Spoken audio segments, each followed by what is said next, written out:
Bienvenue sur votre chaîne préférée Akhbar al-Blad de Hassan Atlemsan. Je réserve cette vidéo au renforcement de la coopération militaire entre l'Éthiopie et le Maroc, un sujet que je voudrais discuter après avoir été surpris hier, voire même depuis quelques jours, surpris par le débat et les discussions sur les réseaux sociaux que ce sujet a suscité, avec certains qui essaient de lier cette coopération avec le problème entre l'Éthiopie et l'Égypte, et même avec la nouvelle coopération militaire entre l'Égypte et la Somalie. Ça m'a provoqué, ça m'a énormément énervé et m'a poussé à faire une petite recherche pour vous en parler. Il est vrai que la relation Maroc-Éthiopie vient de franchir un palier significatif au cours des dernières années et les liens entre les deux pays ont connu des avancées indéniables dans les domaines politiques, diplomatiques, économiques et désormais le renforcement de la coopération militaire va certainement conférer une nouvelle dimension de grande envergure à cette relation avec la Corne d'Afrique. Bien entendu, les gens aux esprits très superficiels et qui n'ont rien avec la recherche de l'information chercheront à lier cette coopération militaire avec tout ce qui se passe entre l'Égypte et l'Éthiopie, mais aussi avec ce qui se passe militairement en Somalie, surtout avec l'information qui parle de mobilisation militaire égyptienne en Somalie. Ces gens d'esprit superficiel ne manquent pas, aussi bien au Maroc, en Égypte, mais surtout en Algérie. L'Algérie qui a tout fait pour tisser des relations avec l'Éthiopie, pour toucher à l'intégrité territoriale du Maroc. L'Algérie qui a toujours fait les yeux doux à l'Égypte pour essayer de la mettre de son côté, aussi bien sur le plan militaire, politique que diplomatique, pour attaquer le Maroc. L'Algérie qui a déjà associé l'Égypte aussi bien à des rencontres militaires organisées par Shingriha en présence du Polisario. L'Algérie également avait associé l'Égypte à sa sale guerre le jour où ils avaient attaqué le Maroc en essayant de le poignarder dans le dos, le jour où des militaires égyptiens, des officiers, y compris l'ex-président égyptien Hosni Moubarak, avait participé à la guerre des sables contre le Maroc avec l'armada d'armement russe, plutôt soviétique à l'époque, le jour où Hassan II avait capturé des officiers militaires égyptiens et les avait accompagnés avec lui en Égypte à la rencontre de Jamal Abdel Nasser. Ceux qui ont la mémoire courte ne savent pas que la diplomatie marocaine n'agit pas par réaction à certaines futilités diplomatiques de la part de certains pays qui n'ont pas un enracinement culturel, existentiel et historique. Le Maroc a toujours eu une diplomatie douce qui tient à minimiser les conflits et à optimiser à travers le monde des partenariats de coopération d'ordre gagnant-gagnant, où tout le monde trouve son compte, où personne ne fait la guerre à personne et où la paix est la devise qui règne partout où le Maroc atterrit. Première escale dans ma petite recherche pour vous parler de ce sujet, l'Agence nationale d'information officielle éthiopienne qui parle déjà depuis juin d'une rencontre de coopération militaire avec le Maroc. C'était à Addis Abeba le 15 juillet 2024, où le chef d'état-major général des forces de défense éthiopiennes, le maréchal Berhanu Jula, avait rencontré une délégation militaire marocaine à Addis Abeba. Juste cette information doit faire taire ceux qui lient ce partenariat et cette coopération militaire du Maroc avec l'Éthiopie, avec cette escalade égyptienne du côté somalien. Je vise bien entendu ces mouchards de l'armée algérienne, ces militaires de la junte algérienne qui analysent toujours les événements aussi bien militaires et diplomatiques à la façon dont ils réfléchissent et de ce fait feront toujours le lien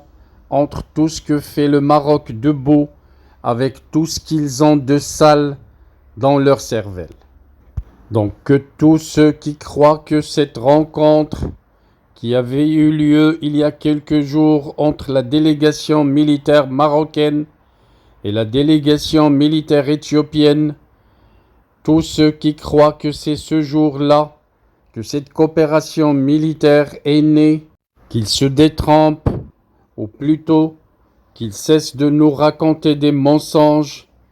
car déjà sur cette dépêche de l'Agence nationale d'information éthiopienne, on pouvait lire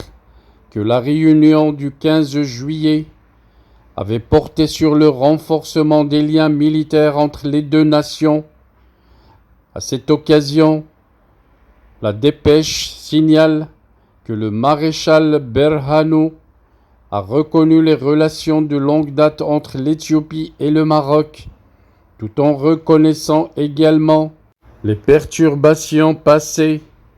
exprimant son optimisme quant au fait que cette visite constituerait un tournant, rétablissant la communication et ouvrant un nouveau chapitre dans la coopération militaire. Le général de division Aziz, en son nom, a salué la force de l'armée éthiopienne, soulignant son efficacité dans les missions de maintien de la paix et autres. Il a souligné l'importance de la collaboration avec l'armée éthiopienne et a exprimé l'espoir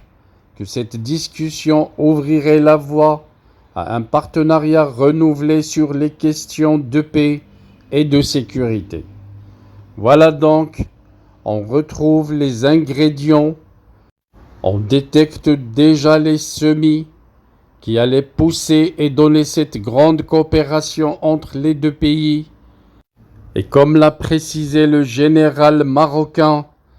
toujours dans le cadre du maintien de la paix et autre chose similaire. Le Maroc et l'Éthiopie ne cherchent donc là qu'à consolider leurs relations exemplaires sous hautes instructions de Sa Majesté le Roi, le chef suprême et chef d'état-major général des forces armées royales, le ministre délégué auprès du chef du gouvernement, chargé de l'administration de la défense nationale, avait reçu lundi dernier au siège de l'administration de la défense nationale à Rabat, le maréchal Berhanu Jula, chef d'état-major des forces de défense nationale éthiopiennes, en visite officielle au Royaume du Maroc du 25 au 29 août 2024 à la tête d'une importante délégation. Bien que ce que je vais vous dire ne va pas rassurer nos adversaires, nos voisins, la junte militaire algérienne, les généraux de l'armée citadine qui ont des trous de mémoire, après avoir passé en revue l'état de la coopération bilatérale dans le domaine de la défense et les possibilités de la renforcer davantage, les deux responsables militaires marocains et éthiopiens ont exprimé au cours de cet entretien leur satisfaction quant au niveau d'excellence atteint par les relations d'amitié et de coopération entre les deux pays, tout en manifestant l'ambition et la volonté commune de consolider à l'avenir ces relations exemplaires. C'est ce qu'indique un communiqué de l'état-major général des forces armées royales marocaines. Et sur hautes instructions de Sa Majesté le Roi,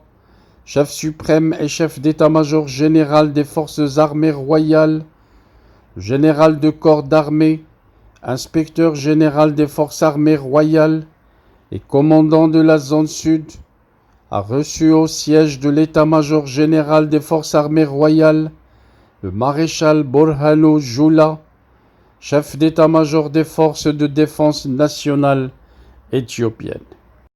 Et voilà donc qu'après le réchauffement diplomatique, le lancement de nouveaux pourparlers militaires entre Rabat et Addis Abeba, des relations qui ne peuvent être que profitables pour l'Union africaine et pour ses missions pour la paix entre plusieurs antagonistes, dont justement l'Éthiopie et l'Égypte. Le Maroc pourrait jouer un grand rôle dans l'apaisement des tensions entre les deux pays, des tensions générées surtout par le cours de la rivière du Nil, à l'amont de laquelle l'Éthiopie a construit un barrage qui pourrait taxer les intérêts géostratégiques du voisin égyptien, surtout en matière d'eau et en matière d'énergie, mais aussi en matière militaire. Ces relations bilatérales entre le Maroc et l'Éthiopie, qui ont été redynamisées depuis la visite royale à Addis Abeba en 2016, ne peuvent qu'évoluer vers un partenariat stratégique visant à renforcer les objectifs partagés des deux pays, tout en contribuant activement au développement et à la stabilité du continent africain, a commenté l'agence Maghreb Arabe Presse. Que ceux donc qui n'ont encore rien compris à la diplomatie marocaine, que ceux qui parmi les ennemis, mais aussi parmi les amis, font toujours le lien entre tout ce que fait le Maroc de beau et d'intéressant dans sa diplomatie, avec les méchancetés des adversaires du Maroc et leurs idées sombres qui ne veulent que faire de la division et semer la haine entre les peuples, que ceux qui font le lien entre ceci et cela boucle et ferment leur gueule une fois pour toutes.